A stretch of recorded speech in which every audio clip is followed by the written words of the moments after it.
Can everybody hear me? Inshallah, I'm here for sure. Over there, I hope so, inshallah. Jazakallah khair to everyone for your patience this evening. We are so sorry about all of the moving around and the frigid weather. But some things are out of our control, right? So, inshallah, we are getting started again. And if there's any issues with sound or you can't hear me, please let me know because I can't tell.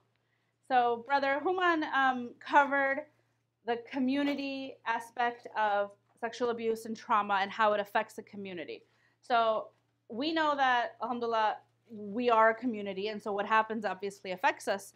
It also affects us individually. So my portion tonight is going to talk more about how it affects an individual, and I'm going to break it up a little bit in terms of children versus children, meaning under 12, versus adolescents and teens being abused.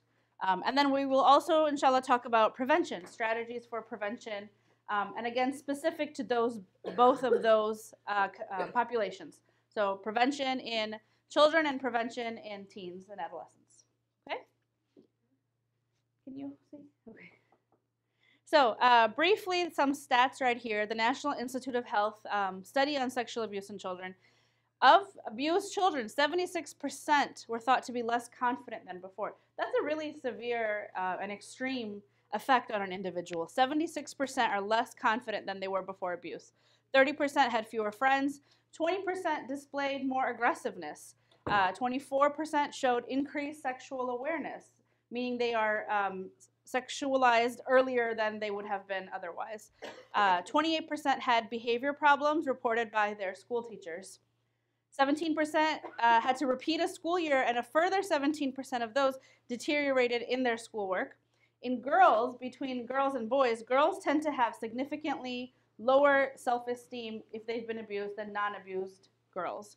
There is no statistical difference in self-esteem changes between abused boys and non-abused boys. There is a significantly higher incidence of stranger assault in boys compared with girls. And I think that's something Brother Human mentioned earlier as well, that what this highlights is that for girls, the risk is much higher with people who are familiar to them than it is for boys. So why are children so vulnerable to being abused? Particularly their age, their size, and their innocence. They don't always know what's happening. Kids are unable to protect themselves and stop the abuse on their own. Often, they're susceptible to force. Children are susceptible to the use of trickery by offenders. They don't have control over their bodies the way adults do, and they are very often unable to make others believe them. We teach kids to trust adults, right? So why is an adult going to believe that somebody is going to hurt them? So it's much easier to take advantage of an innocent child. Factors that influence the effects of abuse. So miraculously, alhamdulillah, not all children who are abused display the same negative effects afterward. Some of the factors that influence whether or not they will is the nature of the relationship between the victim and the offender. So that means the closer the emotional relationship, the greater the emotional trauma. So not that attacks from strangers are not serious and painful, but when it's someone that we know, particularly someone that we trust or love, it is significantly more traumatic. The age of the child when the abuse began and the duration of the inappropriate contact. So an ongoing relationship with repeated contacts is generally more traumatic and produces more effects than a single contact. So a one-time occurrence versus an ongoing years of trauma and abuse. And also, of course, the type of activity the victim is exposed to. Acts that are strictly non-contact sexual abuse appear to be less traumatic than those that involve contact. So an example of that would be forcing a child to view pornography or viewing it in the presence of a child. It's still traumatic, it's still considered abuse, but is less, inshallah, less traumatic than contact abuse. Does that make sense? The degree of physical aggression directed at the victim also influences how they will respond afterwards. So what that means is violence adds to the trauma of abuse. We know that being physically abused, having a mother who is mentally ill, or not having someone to confide in, and being socially isolated are significant predictors of childhood sexual abuse. The response the victim receives when he or she discloses. So it's bad enough when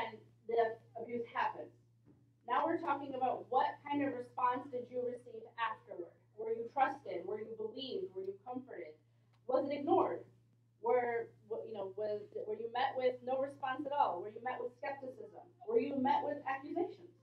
All of these will influence how the abuse is going to affect you. The availability of a supportive person in the victim's life. So this means a caring, loving, nurturing, listening person in the victim's life who can lessen the trauma. A lack of a supportive person intensifies the abuse and often leaves the victim feeling even more lonely, more helpless, more unworthy. So it already happened, then I told someone about it, and I wasn't taken care of. Second trauma. Some facts on abuse in children. So again, we're talking about how does abuse affect an individual.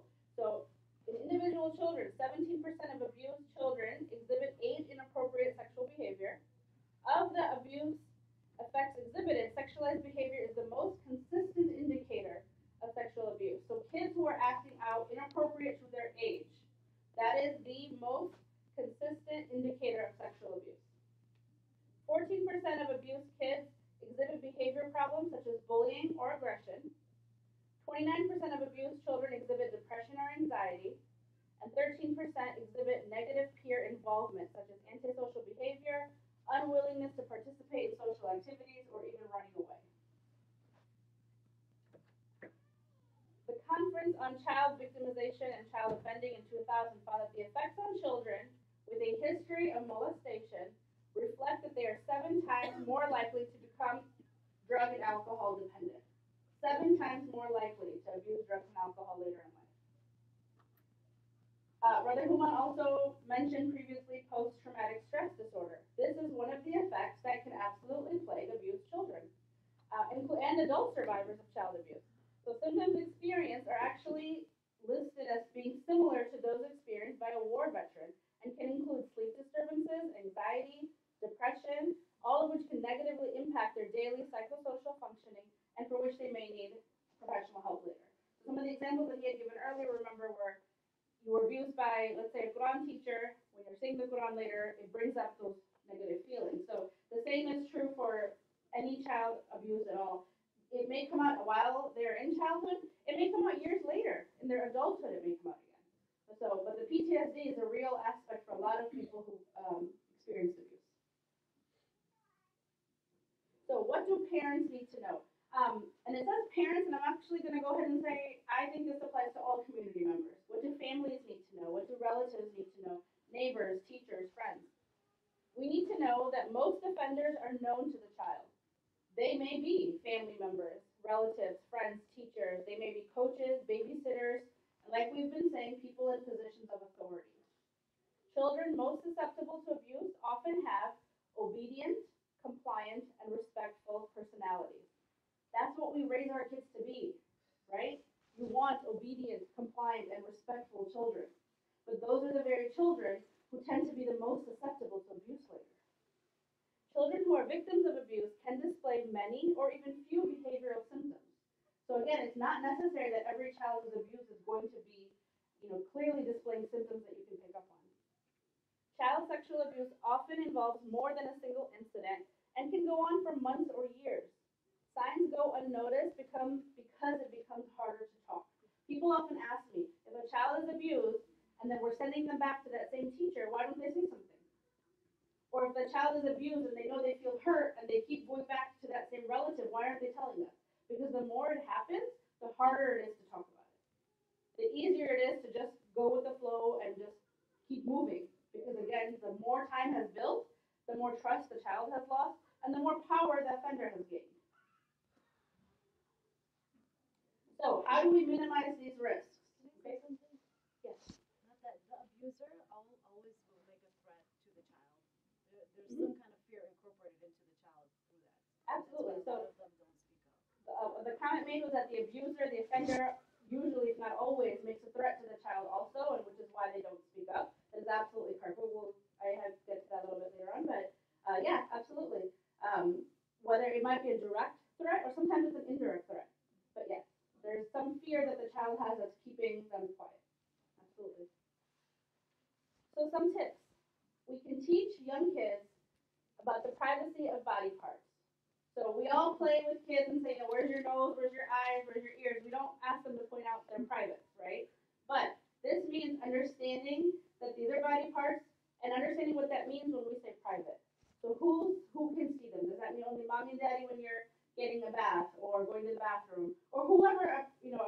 caregiver is. Like, it might be an older sibling or a grandparent.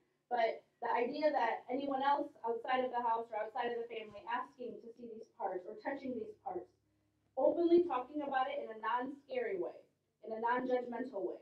So we're not saying that you did something wrong, but just openly talking about it the same way we talk about where's your eyes, where's your nose, where's your knees, your hands, right? Like making these safe words. Teach children early and often that there are no secrets between children and their parents and that they should feel comfortable talking with their parents about anything. The more children feel safe going to you, the more likely it is that they will be able to talk to you. If there is a fear that I'm going to get in trouble, or I'm going to let someone down, or that I'm not going to be listened to, the less likely it is that they're going to approach you. Be aware of adults who offer your children special gifts, toys, or adults who want to take your child on a special outing or special event. Again, I hesitate to put that on here because it sounds the opposite of what most of us want for our kids. We want our children to be considered special. We want the teacher to give them extra attention. We want coaches and friends and teachers to pay attention to them and want to take them out and do things for them. But be aware of anyone who's making you uncomfortable. Be aware if you feel that why is it just one child? Why isn't there a group going? Or volunteer to go with. Be a part of it. Be aware if your child does not want to hug or kiss someone and do not force physical affection. I feel like this is something that, at least in my experience, our community really struggles with. We want our kids to be polite. We push, no, go ahead, give auntie a kiss, right? And the kid is saying, I don't want to go near auntie. So that doesn't mean there's anything going on between the kid and auntie, but we're trying to kind of push them, right? No, go and give them a hug. Go and shake their hands. No, come on, good kids give their aunties a hug, right? So, but the idea of when I say that I don't want to do this and it's not respected, and I'm 2 or 3 or 4, then how do I know the difference between if it's happening in another arena and I don't want to do this, but previously I was told good kids do this. Does that make sense? Notice changes in attitude or behavior towards certain individuals. So if they were previously open, if they were previously excited about visiting someone or seeing someone, and now there's a change, pay attention to those changes. What's the difference? How come you don't want to go this time? Did something happen last time? Did someone say something? It's okay if you don't want to go. Does that make sense? But just be aware of changes in attitude. If a child discloses history of sexual abuse, listen carefully and take their seriously. Too often children are not believed, particularly if they implicate a family member as the perpetrator. Remember to contact your local child protective services, the police, someone you trust, the counselors here at the Khalil Center. We can give you information on what options are, or even just to talk about it. But tell someone. If you don't intervene, the abuse might continue, and in the future, your child may come to believe that home is not safe or that you are not available to help. And I know, inshallah, that's not the goal for anybody, right? We want our kids to feel safe to tell us when there's a problem. Support your child and let them know they're not responsible for the abuse. Bring your child to a physician or medical examination to ensure the child's physical health has not been affected. And remember that most children and their families will also need professional counseling to help them through this ordeal and prevent future situations. We know that in our community, sometimes going to a therapist, going to a counselor isn't looked upon in a positive way. Like, no, there's nothing wrong with you, you don't have a mental problem, you don't need to see a counselor. But the reality is sometimes an outside person can see things that you're not seeing. Sometimes a third party who is who's objective and is not part of your family will be able to identify ways that can help your family. I'm putting this in here briefly about mandatory reporters, just as a reminder to everyone, including ourselves. All in the state of Illinois, all physical and mental health providers, literally all. So that is not just physicians or psychologists. That's nurses, lab technicians, phlebotomists, like anybody who has any interaction with physical or mental health care is a mandated reporter. Hospital administrators, that includes administrative staff. Substance abuse treatment personnel, crisis line or hotline personnel, school personnel. I think a lot of these we know, but the idea is anybody pretty much who interacts with children is considered a mandated reporter by law. So it actually is a misdemeanor offense to be aware of abuse and not report it. I'm going to switch a little bit now to focusing on children versus focusing on young adults. So for this portion, when I say adolescents or young adults, I'm talking about 13 to 17. The reason is in the state of Illinois, a person is deemed incapable of consent if he or she is under 17 years of age, regardless of the age of the defendant. The ones who are 18, even though we know that not every 18-year-old is necessarily a mature adult, but as per the law, anybody under 18 is considered incapable of consent. So the statutory rape law in Illinois says sexual activity with someone under 17 years of age is treated as a misdemeanor if the victim is at least 9 years old and the defendant is less than 17, okay? Or the victim is at least 13 years of age and the defendant is less than 5 years older than the victim. Those are the only cases in which it's a misdemeanor. Other than that, it's a felony crime. Okay? So that means even if a 15 or 16-year-old girl is saying, I consent, I want to be part of this relationship, and you are 5 years older than her, than the victim, this is a felony crime.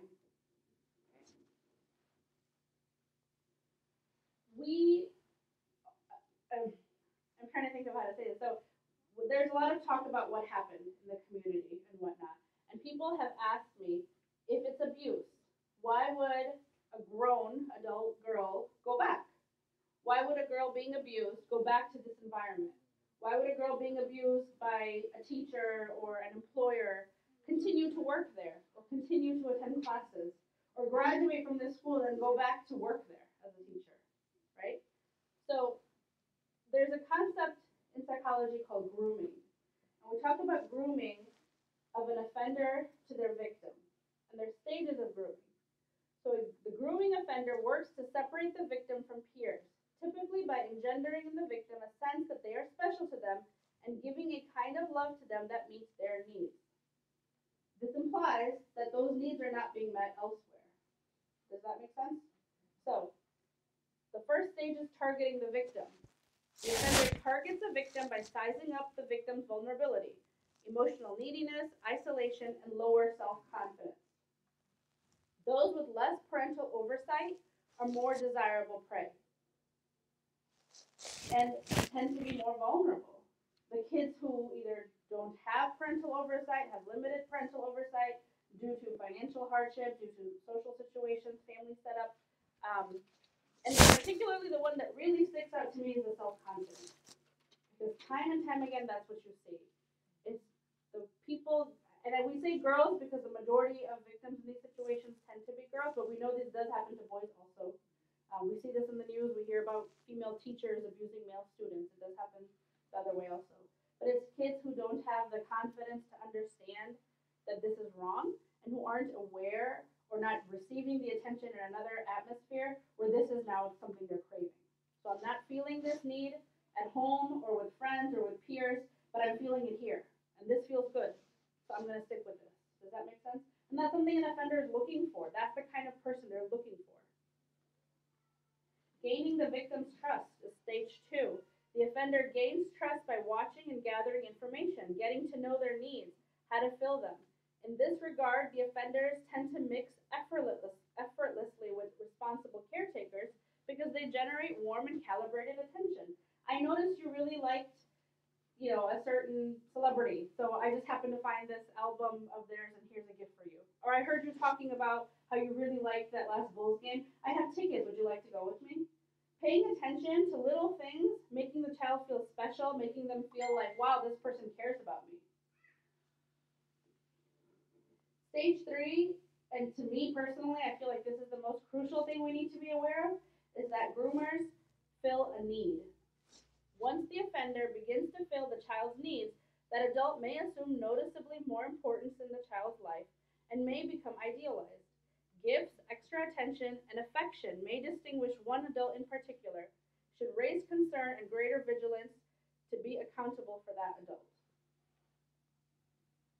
The child is not getting, or I should say rather the young adult, the girl, the teenager, is not getting the need filled elsewhere. And so they're craving to have that need filled by the offender. The offender knows this. Isolating them is the next stage, stage 4. The Offender uses the developing special relationship with victims to create situations in which they're alone together. The isolation further reinforces a special connection. I see you're working really hard, and I think some extra tutoring would help you even more. Why don't you start staying after class, and just you and me will work on some extra tutoring? Why don't you come early in the morning? Why don't you come to my house on the weekends? I really appreciate how much effort you've been putting in, and I would really like to show you my appreciation and make lunch for you. These things make you feel special. These things sound great on paper. And they don't necessarily need to be bad things, but when this is happening, parents need to be involved. Parents need to be participating. They need to ask the questions. Why my kid? What did you do? Who else is going to be there? Does that make sense? How often is this going to happen? A special relationship can even be more reinforced when an offender cultivates a sense in the victim that she is loved or appreciated in a way that others, not even parents, can provide. Parents may even unwittingly feed into this through their own appreciation for the unique relationship. I'm so proud of you that you're your teacher's favorite. I'm so proud of you that the coach is picking you for all this extra stuff. Right? Because we want to see our kids excel, and there's nothing wrong with that. But be aware of who they're spending time with and what's happening when they're alone with them. The fifth stage of grooming, finally. So the 4 stages happen before we even get to the point of where now the relationship has become sexualized. So that was some time and effort put in on the offender's part. So these things don't happen overnight. These things don't happen in 1 week of coaching or a few weeks of school. These things take time to develop. The 5th stage, like I said, is sexualizing the relationship. A stage of sufficient emotional dependence and trust, the offender progressively sexualizes the relationship. This is the point where the adult now is exploiting the victim's natural curiosity, using feelings of stimulation to advance the intimacy of the relationship. Kids are naturally curious. Teens especially are naturally curious. And we have a lot of boundaries in place, especially in our culture and our religion. We have a strong emphasis on appropriate boundaries. So when we don't feel like we can get our questions asked at home, when we don't feel like we have an appropriate or safe place to explore these curiosities, and we don't know how to talk about them, this now is a great place to be. Does that make sense? And I say great sarcastically, in the sense of like, I'm feeling good here. I'm understanding what other kids are talking about. I never knew what it was like to do these things. And now I can. When grooming, the offender has the opportunity to shape the preferences and manipulate what a victim finds exciting and extend the relationship in this way. The victim comes to see herself as a more sexual being and to define the relationship with the offender in more special terms. This is exactly what keeps people coming back. Is this part. Why, let's say the girl who's being abused by a teacher is not recognizing it as abuse. Why she feels special that the teacher is giving her attention. And now that she's graduating, has offered her a job of coming back as a teacher's assistant, right? Like that's an honor, that's a status thing. But we're not even recognizing that you're being taken advantage of. Like Brother Human said earlier, there's a power differential. There's an authority figure taking advantage of somebody who had lower self-confidence, who didn't necessarily have good parental oversight, who didn't necessarily have their needs fulfilled in their own social spheres, and they're taking advantage of it and exploiting it. The 6th stage, and this is what we were discussing earlier too, is that the offender maintains control.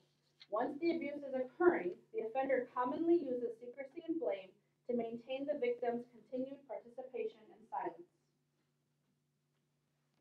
I love you coming here. I love spending time with you, but I'm sure your dad would not like it if he found out, so let's just keep this between us. Your parents might make you stop if they found out how close we've become. Let's just have this be our little secret. Up from there too, flat out, if you tell anyone, X, Y, Z may happen to you. A flat out, like clear threats, or even like I said, where it's shrouded in the sense of this is something that's even more special between us. You and I are going to keep this secret. Victims in these entangled relationships, and at this point they are very entangled, confront threats to blame them, to end the relationship, and to end the emotional, material needs they associate with the relationship, whether it be the coaching you receive, special outings, or even actual gifts. The victim may feel the loss of the relationship, and the consequences of exposing it will humiliate them and render them even more unwanted. Remember, we're starting with somebody with low confidence, low self-esteem. We're starting with somebody already in a vulnerable position. And if the victim feels that identifying their abuse is going to leave them even more unwanted and or humiliated, that's a sure shot of keeping it quiet. So what makes an adolescent susceptible? We talked about what makes kids susceptible. So of course we know that adolescence is a natural age of curiosity and exploration. We have questions, and a lot of times, realistically, a lot of families, not just Muslim families, we don't know how to talk about these things. We don't know how to discuss puberty and growing curiosity and wanting to explore. We don't know how to discuss these things with teenagers. And so we don't. We don't just do a poor job of it. We don't do any job of it. We don't talk about it at all. But that curiosity is there, and especially if you're watching music videos or you're out with other friends or you're watching movies, you're watching TV, you're seeing, you know stuff is existing, stuff happens. I just don't know what that stuff is. There's a growing sense of curiosity that makes an adolescent particularly susceptible. Lack of quality communication with parents. Fearing punishment from telling, fearing disappointment, fearing that I won't be believed. All of those lead to making an adolescent more susceptible. Poor relationship with family and peers. Like we said earlier, poor self-esteem and confidence. Particularly for girls, I'm going to point this out especially. Research has shown that girls who have a poor relationship with a father or a father figure and lack of physical affection from a father or father figure are particularly more susceptible to being abused. A need for fun or excitement in life, and I kind of put that in quotes in the sense that if your parents are always working, or things in my house are really strict, or we don't do a lot of the stuff that our friends do, we don't go to movies, we don't go to concerts, we don't do things that other people find fun and exciting, I still have a need to have fun. I still have a need to find things exciting. So how is that need being filled? Because if this secret clandestine relationship that makes me feel really important is giving me some excitement, that's attractive. And again, my vulnerability is being taken advantage of. Okay, a little bit of science. So